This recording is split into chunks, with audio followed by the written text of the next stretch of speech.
अखिल जगस्वामी साप सदा शिव मल्हारी मणिमल्ल संहारक ऐश्वर्य प्रदाता शक्तिदाता जेजुरी गणाधीशित आदिरुद्र श्री मातंड भैरवा।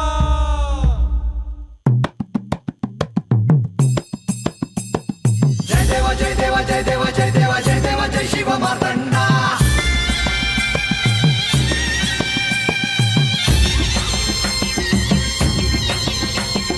जय देवा जय देवा जय देवा जय देवा जय देवा जय शिव मार्तंडा। हरिवर्धन मल्हारी तुझी प्रचंडा। अगडदुम नगारा सोन्याची जेजुरी देव गेले जेजुरा निळा घोडा। अगडदुम नगारा सोन्याची जेजुरी देव गेले जेजुरा निळा घोडा। पावमे तोडा कमरी कर पटा मिहिर मस्तकी तुरा। खोबऱ्याचा कुटका भंडाऱ्याचा भडका बोल अहंकारा सदानंदाचा येळकोट सदानंदाचा येळकोट। जय देवा जय देवा जय देवा जय देवा जय देवा जय शिव मार्तंडा। जय देवा जय देवा जय देवा जय देवा जय देवा जय शिव मार्तंडा। हरिवर्धन मल्हारी तुझी प्रचंडा। जय देवा जय देवा जय देवा जय देवा जय देवा जय शिव मार्तंडा। हरिवर्धन मल्हारी तुझी प्रचंडा।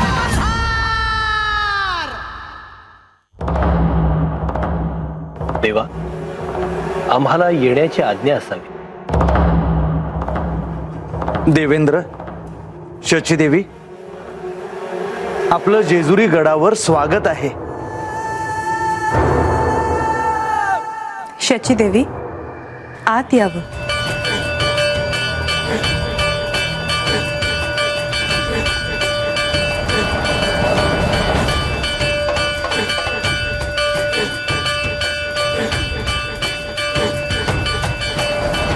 इंद्रदेव, शचीदेवी, आपण उभयतानी आसन ग्रहण करावे। लक्ष्मीदेवी, आपणही।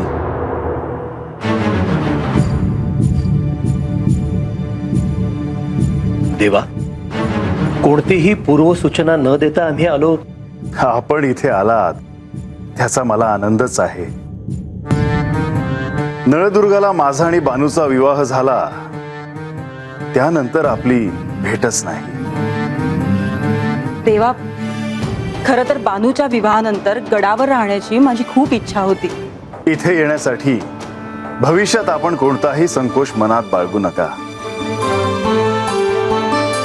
ह्या जेजुरी गडाची दारं सर्वांसाठी सदैव उघडीच आहेत। हे ऐकून माझं मन खूप शांत झालं। गडावर बानू कुठे दिसले नाही। बाणाईसाठी गडाच्या पायथ्याशी वेगळा वाडा बांधला आहे।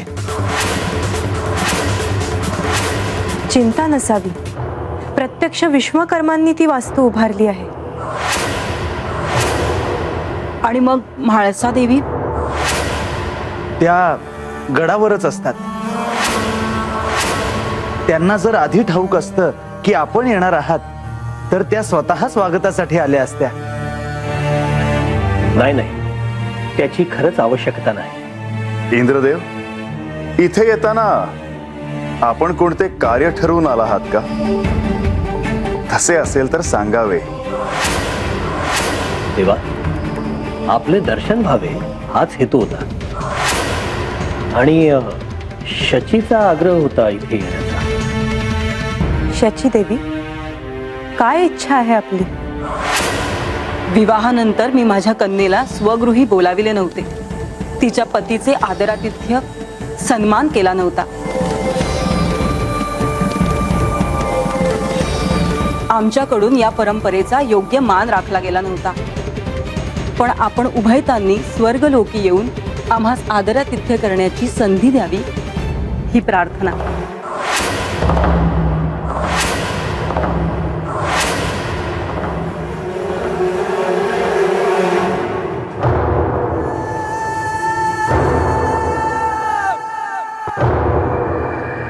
प्रणाम। गडावर तर विशेष अतिथी येणार आहेत असं कळलं आणि तुम्ही आलात. आधी जर मला हे ठाऊक असतं तर तुमच्या स्वागताची वेगळी तयारी केली असती. आपल्या सगळ्यांची भेट व्हावी अशी इच्छा होती म्हणून आलो. गडावर आला आहात तर आम्हालाही आदरातिथ्य करण्याची संधी द्या. इथून जाण्याची घाई करू नका. खूप काळानंतर इंद्रदेवांशी बोलता येईल.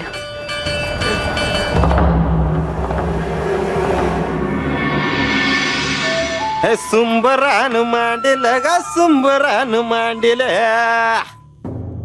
आजा ए आजा बानू म्हणजे आजा. अरे रंग, अरे तू का आलास? हे काय आताच काय रे ती आखेनाला जायचं नाही वय. मला वाटलं तुम्ही मला सोडून गेला का काय. अरे उगा काय बाई बोलू नका. अरे बाणू सांगल ना अख्खन असेल तवा. काय रंगा लागली का झोप नव्या जागी मंदी? झोप न लागाय काय होतंय तवा.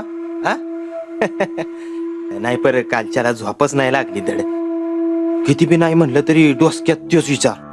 किती बी डोळं मिटायचं म्हणलं तरी देवाची मूर्ती काय डोळ्यासमोरून जाईनच. पाट पाट मग डोळा लागला माझा. अरे झालं तर मग पहाट पहाट डोळा लागला ना, झोप झाली ना. होय होय. बर का आजा, आता मला असं वाटतंय इथनं जाया नको. म्हणजे आता जेजुरीतच राहणार आहेस होय? म्हणजे आता गुणुबानं चांगली राहायची सोय केली, अजून काय पाहिजे. हा, जेजुरीत राहावं, देवाची सेवा करावी असं मत. बानाई बानाई बानाई. काय बंडूबा आज लईच घाईत दिसताय. वय वय बानाईस ती लय महत्वाचं सांगायला आलो आहे. काय झालं आहे बंडोबा? अहो आता मला कळालं गडावर की इंद्रदेवन त्यांची बायको गडावर आल्या. ती ते हात जेजुरीत आल्या ती? वय वय गणुमाने समज सांगितलं बघा मला. तेव्हा म्हणलं की अगोदर तुमच्या कानावर घालावं म्हणून बिगी बिगी धावत आलो बघा. हात बानाई म्या काय म्हणतो, आता तुम्हाला बी भेटताल नव्हे ते.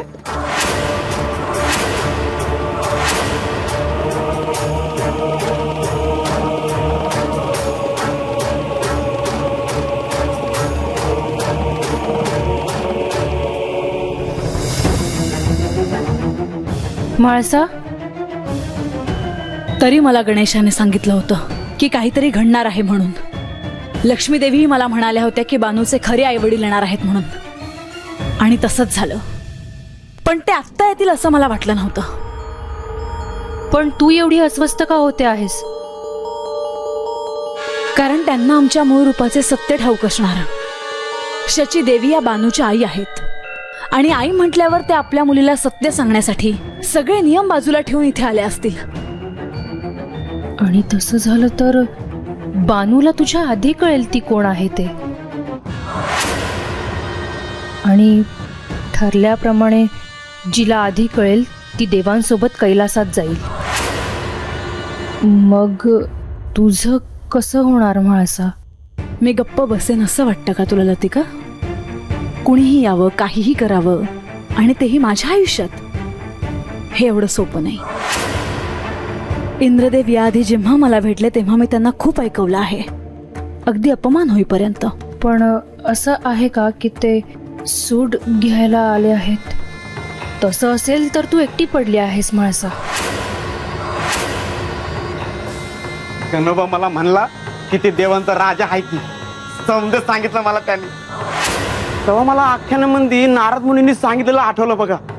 तुम्हासनी ये बंडोबा, अरे तू सांगितलंस ना, चांगलं झालं बघ. आमसनी बी बरं वाटलं. ए अरे पर मला काहीच ठाव नाही. आता तुला काही समज कळायला हवं. अरे कळेल तुला. येतो मी.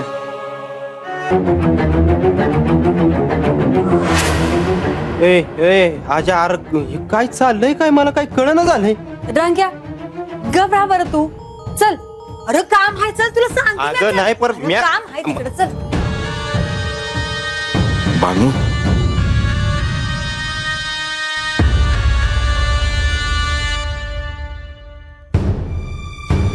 ये बानू,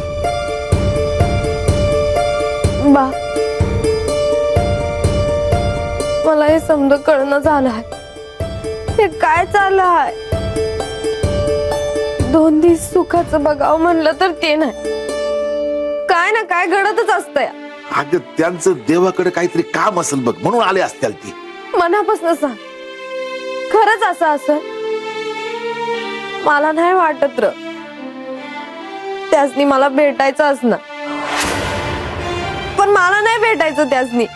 मला ठाव आहे तुझ्या मनामध्ये काय चाललंय ते. तुझ्या लग्नात बी त्यांनी अडसर आणला, पर देवानी त्यासनी चांगला धडा शिकवला बघ. त्यांची चूक त्यांना कळली असं, तेव्हा आता तुझ्यासाठी काय बाय करावं म्हणून ते हात आले असतील बघ. नाही, मला नाही वाटत असं. अरे माझ्या मायेचा माझ्यावर जीव आहे हे ठाव आहे मला. त्या माझ्या लग्नामध्ये आल्या, मला लय चांगलं वाटलं. पर अरे मग तू असं का समजत नाही? त्याच मायसाठी आज तुझं बात. माझा बा तू आहेस.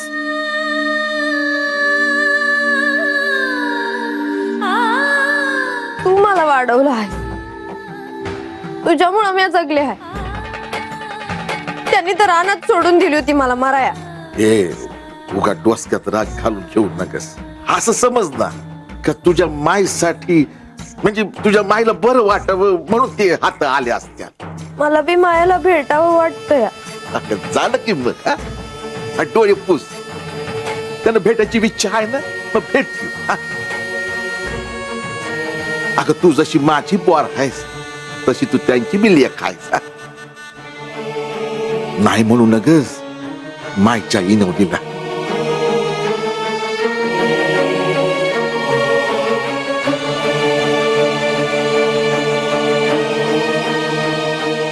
नाही,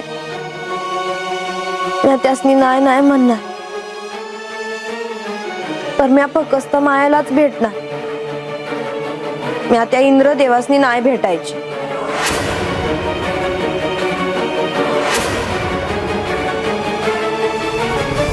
त्यांच्या अचानक येण्याचं प्रयोजन काय आहे हे मला कळायला हवं. आणि हे अचानक आहे की त्याचंही नियोजन झालं आहे हे मला विचारायचं आहे. असं होऊ शकतं की ते तुझ्यापासून लपवत आहेत. लपवलं असेल तर त्यांना मला त्याचं उत्तर द्यावं लागेल.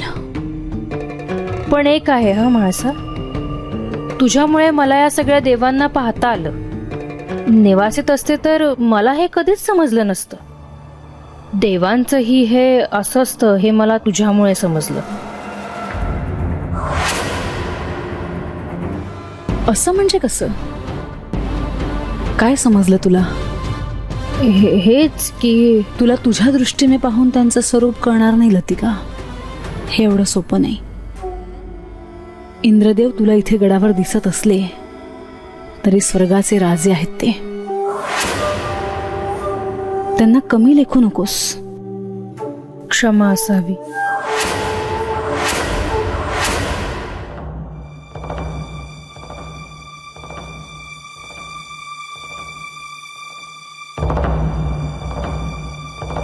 तुम्ही एवढे सगळे चिंतित का आहात? श्री गणेश, तुम्हाला ठाऊक आहे देवेंद्र आणि शचीदेवी गडावर आले आहेत. आता आणखी काही दिवस ते गडावरच असतील. पण त्यांच्या येण्याचे प्रयोजन काय? ते श्री खंडेराय आणि बानूला स्वर्गलोकी येण्याचं निमंत्रण देण्यासाठी आले आहेत. त्यांना उभयतांचं आदरातिथ्य करायचं आहे. असं आहे तर श्री गणेश, पण आम्ही अजून हे म्हाळसेला सांगितलेलं नाहीये. हो, हे अत्यंत महत्वाचं. कारण आताच जर श्री म्हाळसा देवींना कळलं तर अवघड परिस्थिती निर्माण होईल. परंतु असा केवळ विचार करत बसून कसं चालेल? काहीतरी ठरवायला हवं. मातेलाही ते घेऊन गेले तर?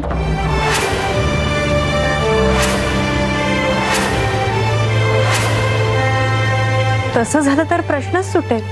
नाही, बाणाई बरोबर असताना श्री म्हाळसा देवी कुठेही जायला तयार होतील असं मला तरी वाटत नाही. होय, आपण हा प्रस्ताव देखील मांडायला नको. कारण राजसभेत बानू सिंहासनाजवळ देखील आलेली म्हाळसेला चालत नाही. मग आम्ही दोघं स्वर्गलोकी जाताना म्हाळसा आमच्या सोबत कशी येईल? परंतु इंद्रदेव आणि शचीदेवी हे दोघं आमंत्रण घेऊन आले आहेत हे त्यांना कळेलच. तेव्हा हे आमंत्रण त्यांच्यापासून गुप्त ठेवायचे का? नको, कारण नंतर तिला हे कळालं तर मी तिला काय उत्तर देणार? मला वाटतं की सांगून टाकावं तुम्ही. पण आपल्याला अजून एक गोष्ट ध्यानात नाही आली. एका क्षणी म्हाळसेला ती असुरक्षित आहे असं देखील वाटू शकतं. ते कशामुळे? तिला असं वाटू शकतं की इंद्रदेव आणि शचीदेवी हे बानूला मूळ स्वरूप समजून घ्यायला सहाय्य करतील, आणि म्हणून म्हाळसेला ते कट कारस्थानासारखं वाटेल ज्यात तिची काही चूक नाही. कारण वरवर पाहता ते तसंच घडेल. मातेला मी समजावून सांगेन. पण गणेश, म्हाळसेची समजूत काढणं एवढं सोपं नाही.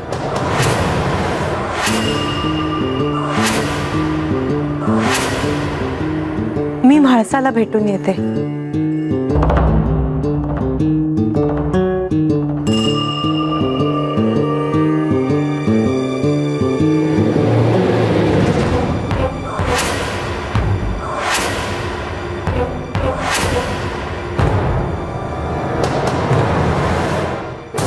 कुणी आले होते का? मला वाटले श्री खंडेरायांनी सेवकांकरवी काही निरोप पाठविला की काय. आपण जो प्रस्ताव श्री खंडेरायांसमोर मांडलाय त्याचा ते इतक्या लवकर स्वीकार करणार नाहीत. ही जेजुरी सोडून, हे आख्यांमध्येच सोडून केवळ आपल्या आदरातिथ्य स्वीकारण्यासाठी श्री खंडेराय स्वर्गलोकीपर्यंत येतील हे वाटते तितके सोपे नव्हे. मला देखील ते आपल्या निमंत्रणाचा स्वीकार करतील की नाही याचीच काळजी वाटते. तुम्ही निश्चिंत असा देवी. श्री खंडेराय आपल्या आमंत्रणाचा स्वीकार करतीलच. प्रश्न इतकाच आहे की केव्हा. पण म्हाळसा देवी त्या काय म्हणतील? त्याबद्दल मात्र मी स्वतः देखील काहीही विचार केलेला नाही. या साऱ्याला श्री म्हाळसा देवी कशा सामोऱ्या जातील हे सांगता येणं कठीण आहे. जेजुरीत येऊन बराच अवधी झाला, पण अजून बानूची आणि माझी भेट होऊ शकली नाही. अहो, जोपर्यंत श्री खंडेरायांकडून काही निरोप येत नाही तोपर्यंत आपण बानूकडे जाऊन तिची भेट घेऊन यावी.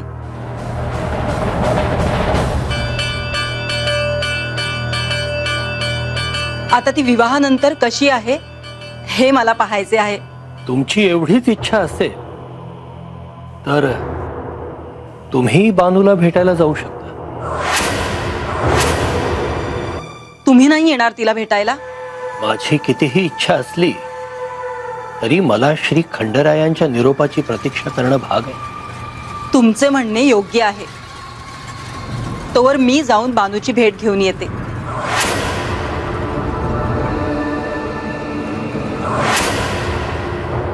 इंद्रदेव आणि शचीदेवी बानूकडे जाण्याआधी मला यांना भेटायला हवं. आत्ताच बोललेलं बरं.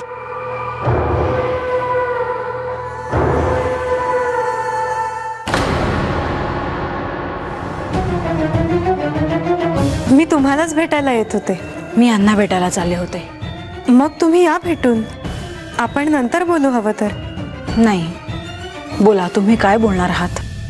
इंद्रदेव आणि शचीदेवी गडावर आल्यामुळे तुम्ही अस्वस्थ वाटलात. हो, कारण त्यांचा आणि माझा काही थेट संबंध नाही, आणि त्यांचा जिच्याशी संबंध आहे ती मला माझ्या आयुष्यात नको आहे. मला समजतंय, परंतु तुम्ही संयमानं घ्यावं. कारण काही झालं तरी ते इंद्रदेव आहेत, स्वर्गाधिपती आहेत ते. मी संयम ठेवण्याचा प्रयत्न करते आहे, पण माझा राग जर अनावर झाला तर इंद्रदेव काय करणार आहेत? श्री खंडेराय तुमच्यासोबत आहेत, त्यामुळे चिंता नाही. परंतु इंद्रदेवांकडे मनावर परिणाम करण्याची शक्ती आहे. त्यामुळे तुम्ही जपून राहावं. एवढंच सांगणार आहात? नाही, त्यांचं इथं येण्याचं प्रयोजन काहीही असो, परंतु तुम्ही कोणत्याही निष्कर्षावर लगेच येऊ नये. मी असं का म्हणते आहे हे तुम्हाला नंतर समजेलच.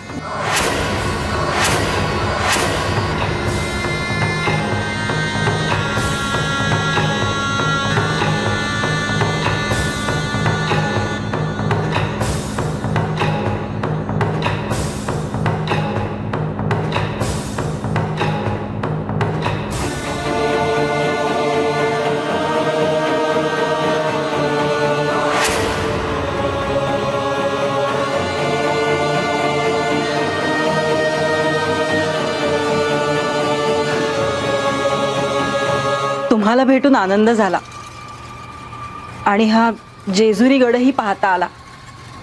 आमच्यासाठी हेच पुष्कळ आहे. तुमच्याविषयी फार ऐकलं होतं, आज प्रत्यक्ष भेटही झाली. या गोष्टीचं मला नेहमी नवल वाटतं की माझ्याविषयी खूप उत्सुकता असते सगळ्यांना. माझ्याविषयी बरं ऐकलं असावं तुम्ही.